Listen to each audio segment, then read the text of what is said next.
Thanks. Good morning, Laura. How are you doing? Good, how are you? Good, good. Well, I want to ask with the simple ones. How are you health-wise, and will we see Lynn? Yes, you will see Lynn. She's on a minutes restriction, but she can be involved in the game, which is great. The And then rest of what are it, going to be? Oh, go ahead. Sorry. Go ahead. Sorry. the rest of the health, we've got a lot of people who've travelled a long way. We don't have a lot of answers on that right now. Yeah. And then just as far as the match, what's going to be, key, especially since you're, reintegrating some of them and yeah, and getting back to it. So what's going to be key for tomorrow? I think with Orlando, they're obviously a very good team.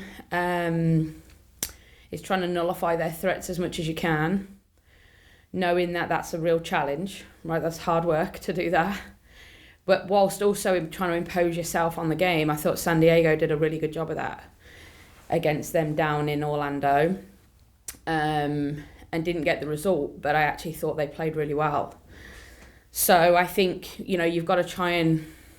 I think if you sit back and just let them have the ball, it's just going to be a long old game.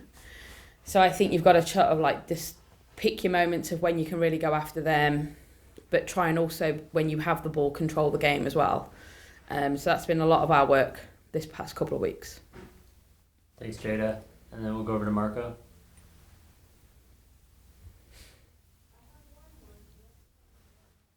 Sorry. Hi, Coach. Marko Nikolovic here. Orlando's such a top team, both defensively and offensively. So, what do you think is going to be the biggest challenge? Is it to stop them from scoring, or are you guys trying to get scoring chances and score on them? Well, I've said this a lot this past couple of weeks. I think we weren't very good at scoring goals last year, and we weren't great at keeping it out of our own net. But in the two games we played against them, we were one of the only teams in the league to score multiple goals in both games. And didn't come out on the right side of the result, but pushed them maybe harder than a lot of teams did in both the games. So we know we can score against them, even last year when they were the most dominant and we weren't. I think we feel like we're in a better place than we were. I'm sure they don't feel that they're in the same place that they were a year ago. So I think we know that we can give them a good run for their money. It's how do we turn that one goal deficit into our advantage and not theirs. That's the biggest key to the game is, are they going to have chances to score? Probably. They're Orlando. We get chances to score? Yeah, I think so. We've proved that last year multiple times. So I think we do match up pretty well with them. It's just how we can turn that one goal deficit into an advantage for us instead of an advantage for them. And finally, because this is mainly a young squad, is this a good measuring stick this early in the season to get a team like Orlando coming in here?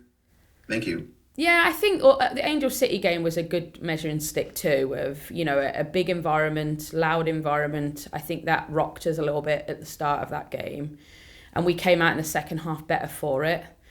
So I think that the Angel City game was a good test for us in regards to, being young and inexperienced, that we've experienced something last game that we hadn't really experienced up to that point. And this is another one of those tests, right? You're coming up against a top team.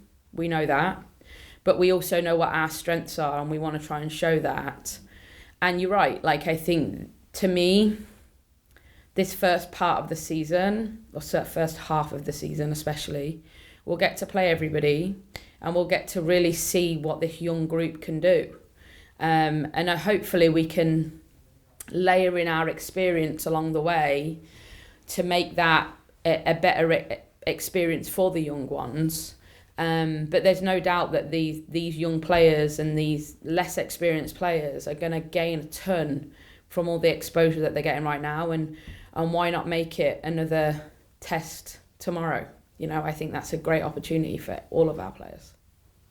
Thanks, Marco. And then Charles. Hey, Laura. I just wanted to ask you, I know you've had a little bit of time now to maybe digest them and maybe look over film a little bit more. Is there anything that stood out to you about your club through the first few weeks that maybe didn't pop out to you when you were, in the week to week preparing for matches? Is there anything that stood out to you over the international break that you might have looked at? Not that I haven't already mentioned, to be honest. I think we've had everything. I think we had a mixed bag of a game against Gotham, where we showed a real resiliency and mentality to want to get some form of point out of the game. I thought against North Carolina we performed brilliantly for 65 minutes and then had to see the game out and showed another sign of mentality and willingness to want to get in the game. And then I think against Angel City, where again, I think their environment's amazing, but it can be a little bit daunting. It's super loud. We had like every famous female athlete that they've probably watched growing up in front of them as the anthem's going on. I could just see them all going, oh my God, that's Billie Jean King. Oh my God, that's... And that in itself is new for a lot of these players. The shell shock of that, I think, hit us in the first half, and I thought we did a much better job in the second half of going out there and stamping out a bit of authority on the game. So yeah, I think we've just learnt a lot about ourselves, really, but not too much in regards to like football necessarily, things we need to get better at or not we're not great at, but other than what I've already stated. But I think that tomorrow's just a really big test of our mentality again. You know, we're at home. We want to make that place a fortress. We're against the best team in the league. And how do we match up with that, again, with a lot of young players going to be on the field? Thank you for that. That tidbit about seeing all those different female celebrities is very fun. And then I'd like... Absolutely wasn't, because our team all went shit themselves. In that regard, yeah. Yeah. So, less fun. And then I know I've talked to you a little bit a few weeks ago about how nice it might have been to have like some partial training last week, right? And then training this week. But with the internationals out, was it kind of difficult? I know you talk all the time about how good it is to have training with your club, you know, and to get things in with how hectic the schedule can be. Did you like what you were, I know you mentioned a little bit already, but did you like what you were able to get heading into this match from the last match, or was it tough with having those internationals out, or does it not matter because you've already had to deal with that before? Yeah, it's not tough. It's just reality. We had 8 players training. Like, there's not a lot you can do. We had 8. They were all gone. So I think it's the most we've ever had go away. And we had some that obviously weren't fit and available to do that. So there was days we had 8 people training. There was days we had 10 people training. There's days we had a bigger group come back when the youth national team camps ended. But today will be the first day that we see everybody. And that's reality of FIFA break. And the next FIFA break, we'll be playing a game today. So let's just think about that for a minute. I haven't seen our players yet. I haven't seen them. And today they'll be playing a game in June. So that's great. Well, thank you for your honesty, Laura. I appreciate it. Thank you. Thanks, Charles. All right, thank you, everyone. Thanks, Laura.